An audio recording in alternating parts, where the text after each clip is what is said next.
Okay,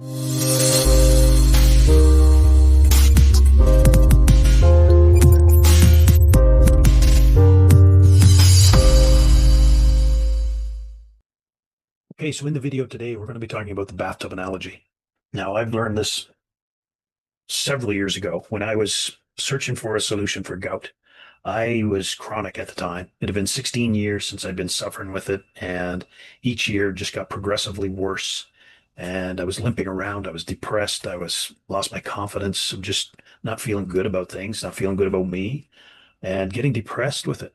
So as I started searching for a solution, I was watching on YouTube, saw these doctors talking about it, and this doctor used the bathtub analogy. And it really helped me understand what's happening in my body, what I'm doing in my body to create the condition of gout. So let's get into it, shall we? So here we are. Here's a bathtub that represents your body in the analogy. The water in the tub is the uric acid in your body. The faucet dumping water into the tub is your body producing uric acid naturally. Now you can increase the uric acid production by eating the wrong things, I'll say, eating at the wrong times, and just, the condition of your body. If there's a lot of stress can bring on gout as well. But in the analogy, the only thing we're not considering right here yet is the drain. So let's say that tub is about 40 years old. That's what it was for me. I was 39 when I got my first gout attack.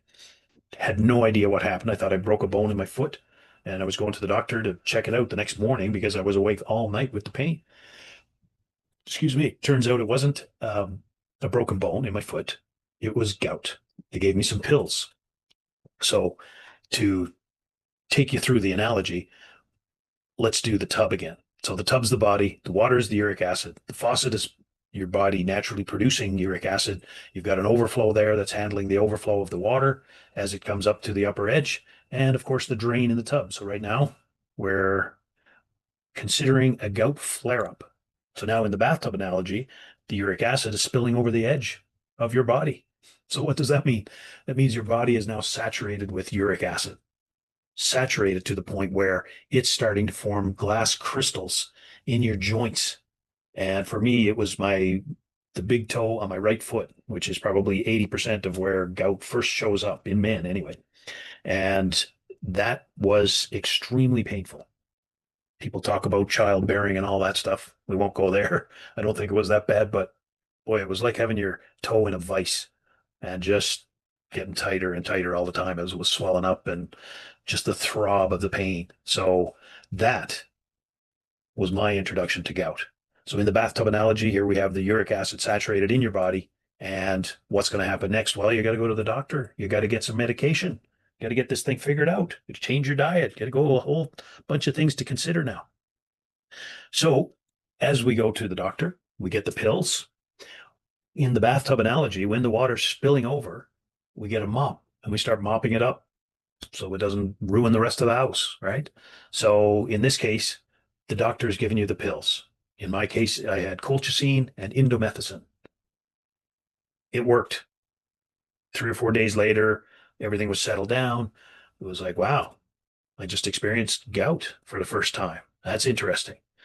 What I would go on to realize much later was that I was mopping the floor while the water was still pouring out of the tub. You could notice the water is still pouring out of the tub right here. And the guy is still mopping the floor. 16 years I mopped the floor. And boy, it being chronically conditioned for gout, it didn't matter what I ate. Might have been a beer, might have been the sugar, might have been the red meat, might have been the hot dog. You got to live your life, but always on edge, always waiting for that flare up, having the pills in the travel bag, in the shaving kit, in the car. That was the priority when you were traveling, was to make sure the pills are in the shaving kit. You're not going to leave your shaving kit. You're going to be taking that with you. So that was for me. Made sure I had the pills all the time. And that was me mopping the floor. So that's not helping. Mopping the floor means that your body is saturated with uric acid on a regular basis or very close to saturation, which is not good. It means it's very acidic. You're mopping the floor means you're just pushing the water around. It's not really going anywhere. Your body is still, the tub is still over at the overflow point, and the pills have stopped the water from overflowing, but left it completely full. So that is the condition of gout. So then it could be any trigger. And that's what I like to say. There are no triggers as such. When you're dehydrated and you're eating something, you might even be eating something late at night or off schedule. And of course, it could be all the things that are mentioned, but is that the regular trigger? The next time it might be a piece of cake. The next time it might be that beer. The next time it might be the stress. Your body was always in that condition. The bathtub was always full, just wasn't overflowing today. And then you had whatever it was. Now it's overflowing. You're taking more pills. Now you're just mopping the floor. So we have a new way of doing things here. So let me just get out of your way here so you can see we've got allopurinol, colchicine, and indomethacin up here. That's all I was ever fed to help me get rid of gout. And that was the mop and bucket method. In the meantime, or now we've discovered that, hey, your liver and your gallbladder have a lot to do with the functioning of almost everything else in your body. So we've kind of slanted it all towards gout, of course, because that's what we're working on. But the liver is a chemical plant for your body, and it's a major contributor to correcting gout. So we'll get into that later in the washout gout program, but let's get back to the bathtub analogy. So we had the bathtub, we had the overflowing bathtub, which meant a gout flare up. And we've been taking the pills over the last number of years. So we're just mopping the floor.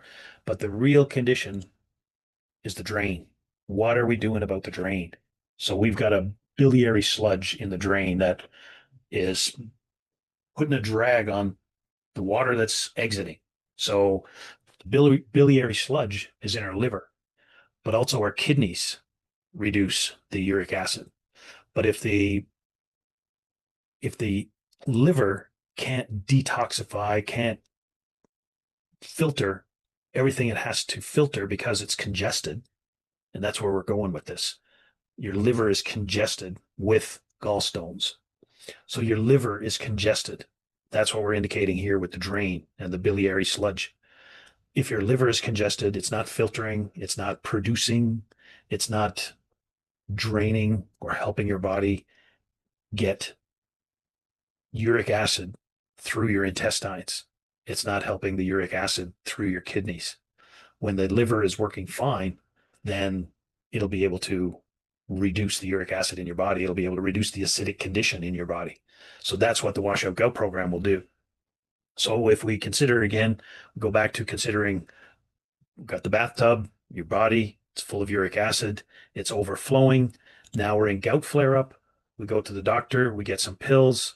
The pills fix the condition for now, but does nothing to fix the condition of gout.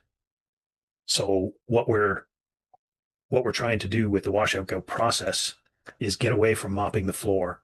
Let's clean out the drain and let's get our tub back to a normal condition where we don't have to worry about living on the edge and having our tub full, complete to the edge with uric acid, where anything could trigger it over. So that's the bathtub analogy. I hope you are able to review this a couple of times and get an idea as to how these things are working in your body. And in the washout gout program, we're going to take you through each organ and determine, how it affects gout in your body. And that's how we'll help you understand the importance of washing out gout. And you can be pain-free, you can be beyond the condition of gout, and it won't take you that long. You'll be glad you did. I got my life back. That might be a little deep to say, but I definitely got my life back. It was getting me depressed. I wasn't playing any sports anymore. I could barely get my skates on for hockey. Had to get them expanded and then just stop playing. And then just not feeling very good, limping everywhere. All that's done. All that's gone. That was 4 years ago now. So happy to say, washout gout program. Thank you. So I hope you're not experiencing gout today. We'll see you in the next video. Take care.